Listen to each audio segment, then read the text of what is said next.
வணக்கம், நான் உங்க ஆஷா பேசுறேன். ஆக்சுவலி வந்துட்டு நாய்க்கடின்றது வந்து ரொம்ப கொடுமையான ஒரு வியாதி. இந்த உலகத்திலேயே ரொம்ப மோசமான ஒரு ப்ராப்ளம்னு நிறைய விழிப்புணர்வு இருக்கு. ரேபிஸ் வேக்சின் ஆல்மோஸ்ட் எத்தனை நூற்றாண்டுகளுக்கு முன்னாடி கண்டுபிடிச்சாலும் இன்னும் மக்களுக்கு படிப்பறிவு இல்லாதனால, விழிப்புணர்வு இல்லாதனால, அந்த தடுப்பூசி பத்தின ஒரு நாலேஜ் இல்லாதனால அதனால பாதிக்கப்பட்ட ஒருத்தர் தான் நம்ம இப்ப பார்க்க போறோம்.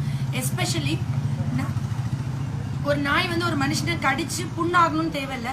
அந்த ராபிஸ் டாக் வந்து அவங்கள நக்கினாலோ இல்லை அதோடைய இப்போ ரீசெண்டாக ஒரு இது இருக்குது, அதோடைய ட்ராப்லெட் இன்ஃபெக்ஷன் வச்சிருந்தா கூட அவங்களுக்கு வந்து அதை அஃபெக்ட் பண்ணலாம்.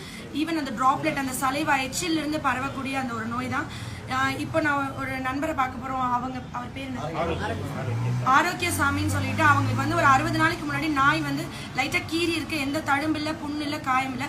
ஆனால் உடனே கவர்மெண்ட் ஹாஸ்பிட்டலில் போய் அவங்க ரேபிஸ் தடுப்பூசி போட்டுக்காம படிப்பறிவு இல்லாதனால அதை பற்றி விழிப்புணர்வு இல்லாமல் 60 நாள் விட்டுருக்காங்க. அவங்களுக்கு அந்த வைரஸ் உடம்புல மல்டிப்ளை ஆகி